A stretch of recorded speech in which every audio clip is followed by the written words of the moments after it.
April 17 యొక్క విషయత చూస్తే ఈ రోజున వరల్డ్ హిమియోఫిలా డేని ప్రపంచ హిమియోఫిలియా దినోత్సవాన్ని నిర్వహించడం జరుగుతుంది.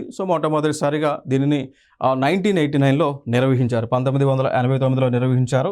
అయితే దీనిని నిర్వహించండి అని మనకి చెప్పినటువంటి గైడ్లైన్స్ ఇచ్చినటువంటి సంస్థ వరల్డ్ ఫెడరేషన్ ఆఫ్ హిమోఫీలియా అనేటువంటి సంస్థ. వీరి ఆధ్వర్యంలో ప్రపంచవ్యాప్తంగా కూడా నిర్వహించడం జరుగుతున్నారు.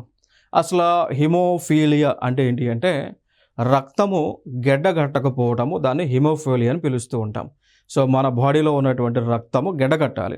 ఒకవేళ మనకి ఇంజరీ అయిందనుకుంటే, గాయమైంది, మన బాడీ గాయమైనప్పుడు బ్లడ్ బయటకు వచ్చి ఒక 30 సెకండ్స్ అట్లా కట్టాలి.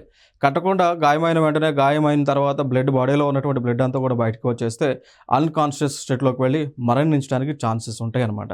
అయితే ఇక్కడ కొంతమందికి దాదాపు మనకి ఈ బ్లడ్లో కొంతమందికి జీన్స్ పరంగా, జెనెటికల్ ఇష్యూ పరంగా, జీన్స్ పరంగా ఏమవుతుంది అంటే కొంతమందిలో ఈ క్లాటింగ్ ఫ్యాక్టర్స్ అయినటువంటి ఫ్యాక్టర్ 7, 9 అనేటువంటిది మిస్ అవుతుంది. అది అంటే ఈ క్లాటింగ్ ఫ్యాక్టర్ అనేటువంటిది మిస్ అవ్వడం వల్ల, లేదంటే విటమిన్ కే యొక్క డెఫిషియన్సీ అనేటువంటిది విటమిన్ కే యొక్క డెఫిషియన్సీ అనేటువంటిది ఉండటం వల్ల రక్తము అనేటువంటిది గడ్డ కట్టదు. గడ్డ కట్టడం వల్ల వారు క్రమేపీ మరణించడానికి ఛాన్సెస్ అనేటువంటివి ఎక్కువగా ఉంటాయి.